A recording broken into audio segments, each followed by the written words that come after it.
हम दूरदर्शन के माध्यम से आपको दिखा रहे हैं प्रधानमंत्री नरेंद्र मोदी जायजा लेते हुए उस प्रदर्शनी का। तो अहोम सेनापति लचित बरफुकन की 400वीं जयंती के सिलसिले में 3 दिवसीय कार्यक्रम और इसके समापन सत्र को प्रधानमंत्री संबोधित करेंगे। प्रधानमंत्री विज्ञान भवन पहुंच चुके हैं। उससे पहले उन्होंने वहां पर आयोजित सांस्कृतिक कार्यक्रम और जो प्रदर्शनी लगाई गई है उसका जायजा लिया और उसका जायजा लेते हुए प्रधानमंत्री नरेंद्र मोदी वहां पर देखते हुए और वास्तव में अपने आप में बेहद महत्वपूर्ण हो जाता है उस अभूतपूर्व योगदान को याद करना, उससे प्रेरणा लेना और उसके प्रति जागरूकता पैदा करना तो अपने आप में बेहद महत्वपूर्ण है। विशेषकर जब हम पूर्वोत्तर की बात करते हैं,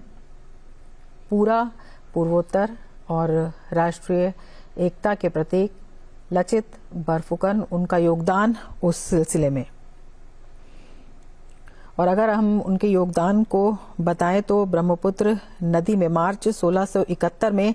लचित ने ऐसी लड़ाई लड़ी थी जिसे पानी पर लड़ी गई सबसे महान लड़ाई माना जाता है और इस लड़ाई को सरायघाट की लड़ाई भी कहा जाता है। हम आपको बता दें कि 17वीं सदी की शुरुआत में मुगलों ने ब्रह्मपुत्र घाटी की अहमियत का अंदाजा लगाते हुए अहोम राजाओं के साथ 2 लड़ाइयां लड़ी थी और उसी के तहत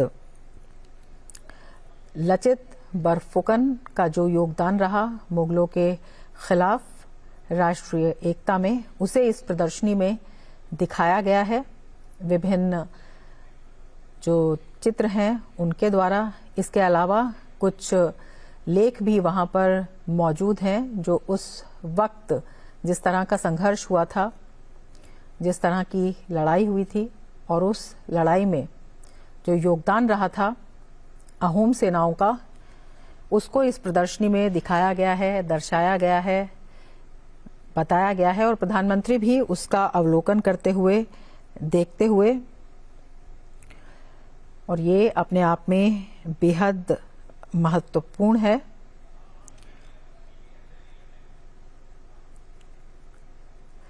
लचित बरफुकन की 400वीं जयंती के सिलसिले में कार्यक्रम आयोजित किए गए और उन्हीं 3 दिवसीय कार्यक्रम का समापन समारोह आज, जिसमें प्रधानमंत्री नरेंद्र मोदी अपना संबोधन देंगे, लेकिन उससे पहले उन्होंने वहां पर जो प्रदर्शनी लगाई गई है उसका अवलोकन किया, जिसमें योगदान को बताया गया है अहोम सेनाओं का, अहोम सेनापति लचित बरफुकन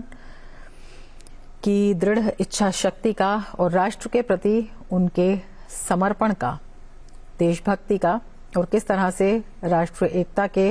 वो प्रतीक बने, अपने आप में बेहद महत्वपूर्ण है जागरूकता के लिए और नई पीढ़ी में प्रेरणा के लिए। बेहद प्रेरणास्पद उनका जीवन, और जब उनके संस्मरणों को याद करते हैं, उनके जीवन चरित्र को याद करते हैं, तो बेहद अहम एक वाकया ये भी है कि मुगल सेना जब पैदल गुवाहाटी में ना घुस सके, इसके लिए लचित ने किले की मरम्मत शुरू कराई थी और इसी दौरान उन्होंने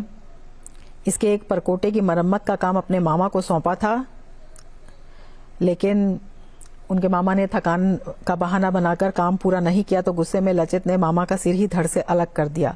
और उस जगह को भी मोमाई कोटा गढ़ कहा जाता है। और जिस तरह से, जिस जिजीविषा के साथ, जिस जुझारूपन के साथ उन्होंने मुगल सेना का सामना किया और आखिरी दम तक वे संघर्ष करते रहे देश की एकता के लिए, राष्ट्र भक्ति के लिए, देश की रक्षा के लिए, वो अपने आप में प्रेरणास्पद है, वो अभूतपूर्व है। और उसी को देखते हुए ये प्रदर्शनी आयोजित की गई। অসমৰ মাননীয় ৰাজ্যপাল